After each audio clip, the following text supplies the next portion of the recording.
Welcome to SVG-TV News for Thursday, April 20th, 2023. I am Rochelle Batiste with the details. The Court of Appeal has granted a stay of execution on the judgment handed down by High Court Judge Justice Esco Henry in the vaccine mandate case, which came back in favor of the public sector unions last month. Last month, Justice Henry ruled that under the government's COVID-19 vaccine mandate, public sector workers who were deemed to have abandoned their jobs for not taking the COVID-19 vaccine never ceased to do so, and ordered the government to pay them wages and benefits up to the time they were terminated in December 2021. The government was also ordered to pay punitive damages. The hearing of the stay of execution of this judgment was heard on Tuesday by Court of Appeal Judge Justice Paul Webster, who handed down his decision today, which came back in favor of the government. In his ruling, Justice Webster said that on reading the papers submitted in support and against the stay of execution, the court was satisfied that the government has reasonable prospects of success on appeal, that there is cogent evidence that the appeal will be rendered nugatory unless a stay is granted, and that the appeal concerns matters of public importance. Lawyer for the claimants, however, Jomo Thomas, told SVG-TV News via a telephone interview that though he is disappointed with Justice Webster's decision, he is not troubled. You have to remember that, so basically what we would do, we would review the order, we would meet with our clients, and then we would project the way forward. Critically important for the public to understand is that the public workers have a decision. They have a decision of the court of first instance. A stay in the execution of that decision is really nothing more than a holding action. The substantive issues await the minds of a full court. So we are confident in our arguments which we made at the court of first instance.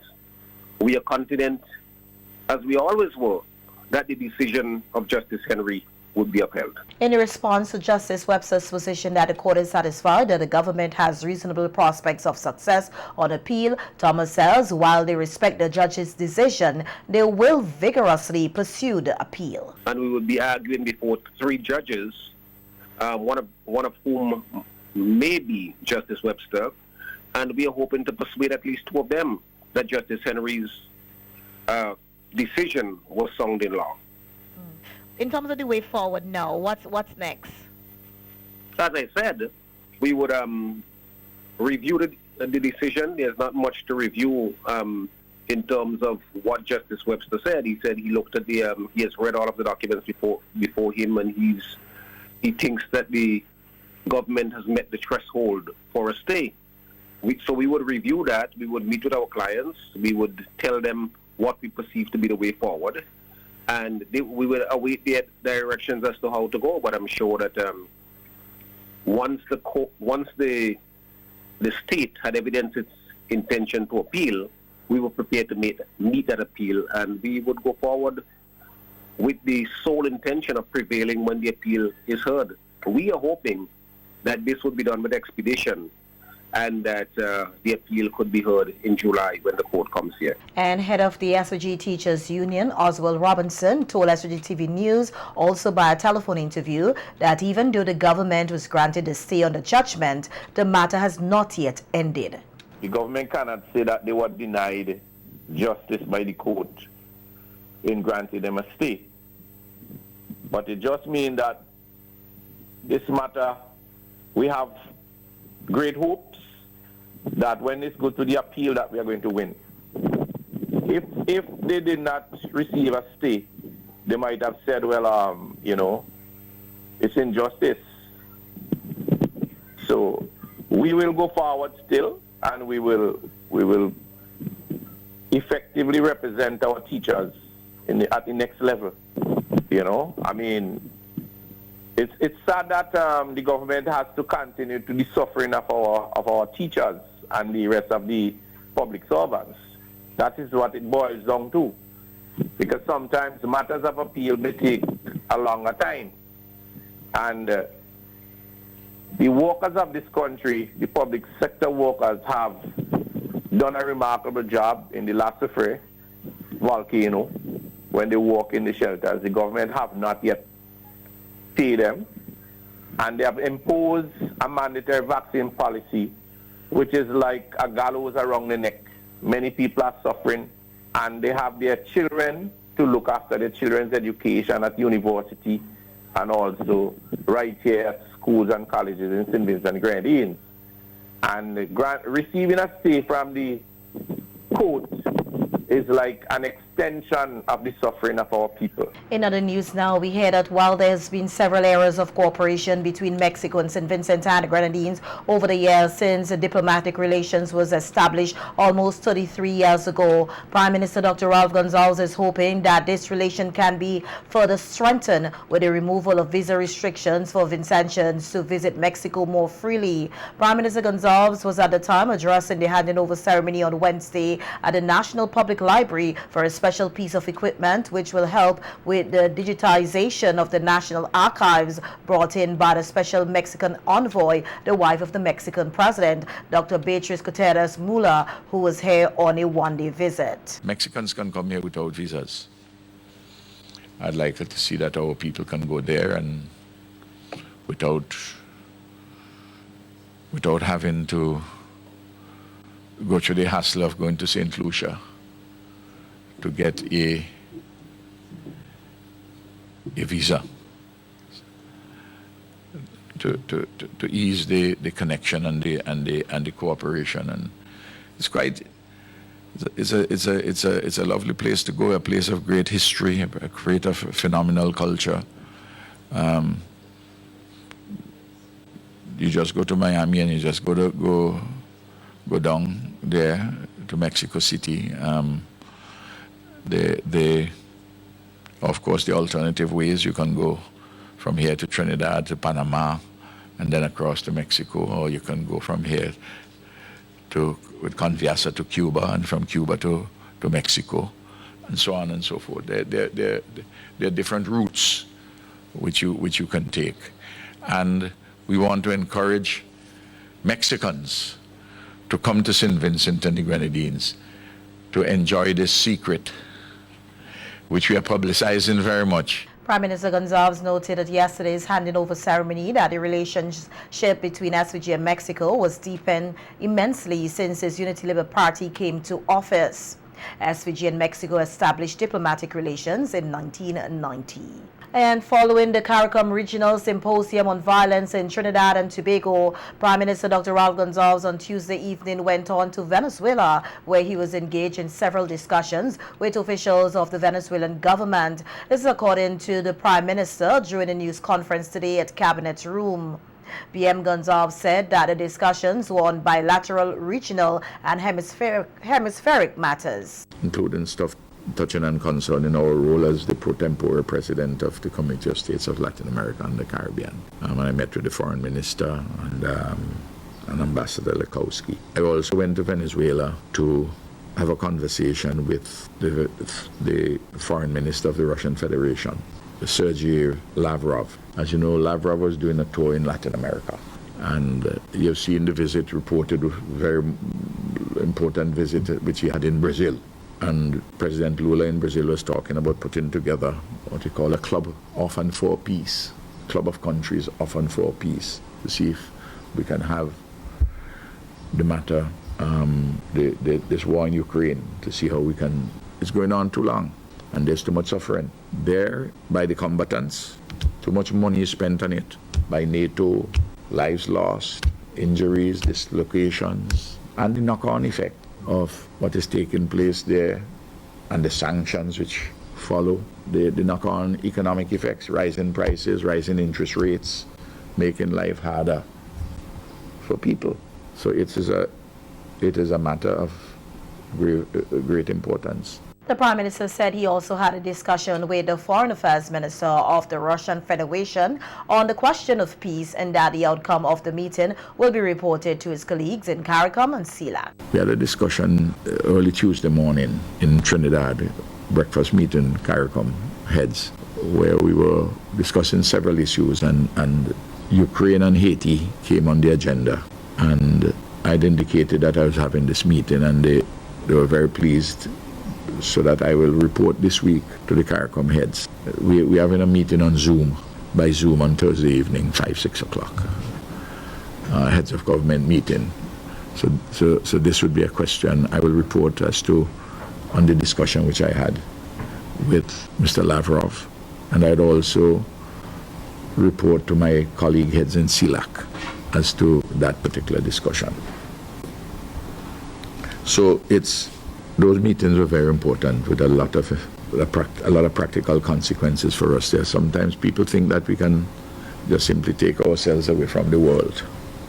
We can't. We have to be engaged, and we have to use whatever influence we have, certainly to express our concerns about many things which are happening. PM Gonzalez said in Venezuela he was also given the opportunity to talk about a meeting which St. Vincent and the Grenadines was invited to in Colombia on April 25th. Under the leadership of the President of Colombia, President Petro, some 20 countries have been invited. The two from CARICOM, St. Vincent and the Grenadines and Barbados, to see if we can help to set the framework for the political process internally and in terms of the relationship between Venezuela and, for example, the United States of America with the sanctions and the like, to see how broadly the political process, internal and external, what can reasonably be done to smooth out any challenges or any antagonistic contradictions which may exist.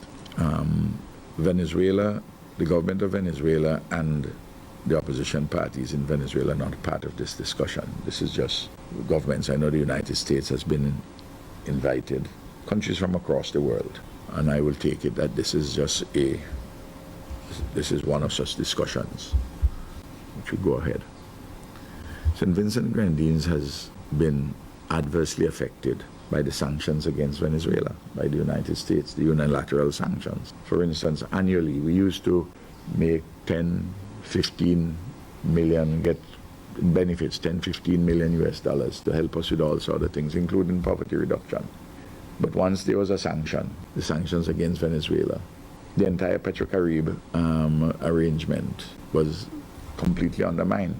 For one thing, you can't get the ships to bring the fuel. How are you going to pay them? Then where are you going to pay? The Royal St. Vincent and the Grenadines Police Force has adopted an innovative strategy coupled with traditional policing methods to tackle gun-related crimes in SVG. This is according to Assistant Commissioner of Police responsible for crimes, Enville Williams, during the VC3 Roundtable talk last evening. Comparing the gun-related crimes in 2022 and 2023, ACP Williams said the numbers are around the same. So at home in St. Vincent, we recognize the encumbrance of the justice system, and we try to treat differently to reduce crime. So we look at crime prevention being a strong part of the discourse.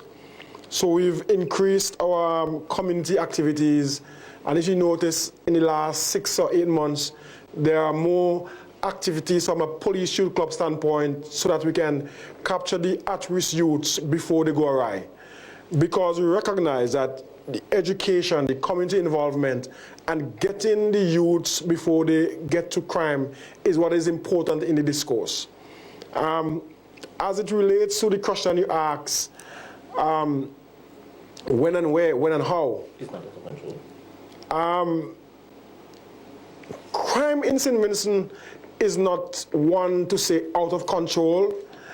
Yes, we have some challenges as it relates to gun-related murders, but crime generally is not under control, really. But I think if you go back a few years, with the boom of the drug trade, or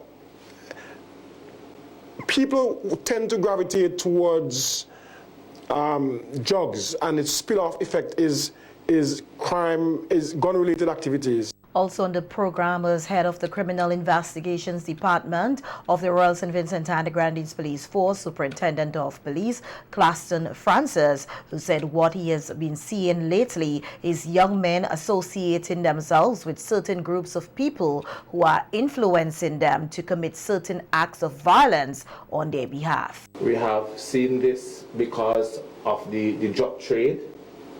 Some persons have not been upfront and honest with certain transactions, and that has led to malice, to hate, to revenge, and we have seen that happening in the Kingston district in particular. Also, we are seeing that persons from the same groups fighting for tough war in terms of the drug trade, and it's something that we are grappling with at the Criminal Investigations Department. And again, I urge members of the public to assist us in identifying and locating these persons who are involved. We have noticed that number of the key players are using unsuspecting persons to assist them in concealing both the drugs and the firearms, which poses a significant challenge for us as police officers. And so we are again asking for assistance from the public in this area. And there has been a significant decrease in recorded bush and house fires in the country during this period of the year compared to last year. This is according to Fire Chief Superintendent of Police Joel James, who gave an overview on firefighting in the country on the Cop Chat program on WeFM today. I want to just compare 2022 from January to April of 2022 and January to April of 2023 as it relates to bushfires and the house fires. In 2022, we had 31 house fires. 31 house fires and 41 bushfires. If you compare the numbers, the bushfires outweighed the house fires by 10, just 10. And for the period January to April of 2023, we have recorded 5 house fires and 24 bushfires. For this year, for 2022, for the same period, January to April, we had 15 house fires and 30 bushfires. This time we have 5 house fires, so we have a reduction of 10. And we have also a reduction of 6 bushfires for the same periods. In comparison to the Grenadines, which is much drier, SOP James said more reports of bushfires are coming from the mainland, in which persons are lighting dry bushes recklessly with no regards for others. A bushfire in the Grenadines, hardly. Although the Grenadine Islands are more dry than mainland St. Vincent, but it is a practice for persons here to set fires to dry bushes. It seems as though persons just reckless, don't care, and they would set these fires and then persons would call the fire department. Noting that it is difficult to catch the perpetrators of some of these fires, SOP James is appealing to the general public to report these matters, as persons can and will be charged with an offense. But as we now into the dry season, SOP James is also appealing to members of the public to desist from lighting fires of any sort at this time. The Carnival Development Corporation, CDC, will be launching Vincy Mass 2023 on Saturday, May 6th at the Victoria Park. The CDC said in a news release issued yesterday that this year's launch will take on a new format, with a family fun day beginning at 10 a.m. with attractions for the children, including bunks and castles, go-karts, along with face painting, mascots, and much more. There will also be an area designated for adult games such as dominoes, jolts, and and a pool table. The Carnival organization said alongside DJs, several steel orchestras, juve presentations, and more will be staged during the day's event, with a food court and bars allocated to the components of Carnival in operation throughout. Following the day's activities, which are scheduled to end at 6 p.m., the CDC said the venue will be transformed to accommodate the euphoric Carnival atmosphere, which will engulf the arena for the night's activities. It said commencing immediately after the Family Fun Day, the party and rivalry of the Carnival launch will commence with appearances by mass bands as they present sections and individuals displaying their 2023 Vincy Mass productions. There will also be various artists performing their 2023 releases. Musical accompaniment for these artists will be provided by the high-profile band. According to the CDC, private promoters will be invited to do promotions for the upcoming events during the day or night as per their choice.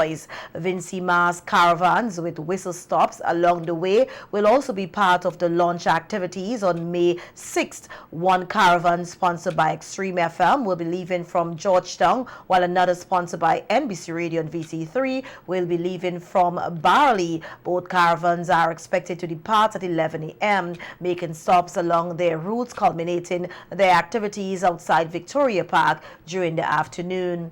Meanwhile, the CDC will hold a news conference on Monday, April 24th from 10 a.m. at its office to provide a further update on Vincy Mass activities 2023.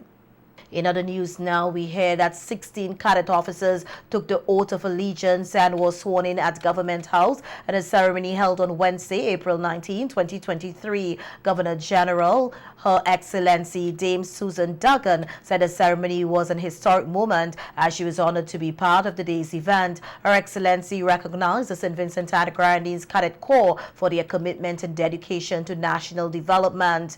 The Governor General also thanked the cadets for their service during the volcanic eruption and expressed hope that the Cadet Corps will continue to be a model for future generations. Permanent Secretary in the Ministry of National Security, Hudson Ned, spoke of his deep admiration for the Cadet Corps and commended the organization for advocating to have the officers sworn in. The SVG Cadet Force has been in existence for over 80 years. And there are now 41 new graduates of the Entrepreneurial Essentials and Social Skills Program coordinated by the Adult and Continuing Education Division. The graduates are inmates of the Bilal Correctional Facility who received their certificates at a ceremony on Wednesday, April 19, 2023, after successfully completing the year-long program. The program aims to provide capacity-building mechanisms by which inmates can develop necessary skills and knowledge that will equip them to better transition back to civilian life once they have left the rehabilitation facility. The program covered areas such as money management and customer service. During his remarks, Assistant Superintendent Julian Clark says he's happy that such programs are available to inmates and hopes that other private sector organizations can come on board to provide additional support to the inmates. Director of DAS, Kathleen Jeffers, told the ceremony that her ministry is mandated to offer transformative education and training opportunities with the ultimate goal of creating a better society. Jeffers insisted that even though participants have been in conflict with the law, this does not limit their ability to achieve. This is the second cohort of participants to engage in this skills development program, which is expected to continue and provide a vital part of rehabilitative experience for these inmates.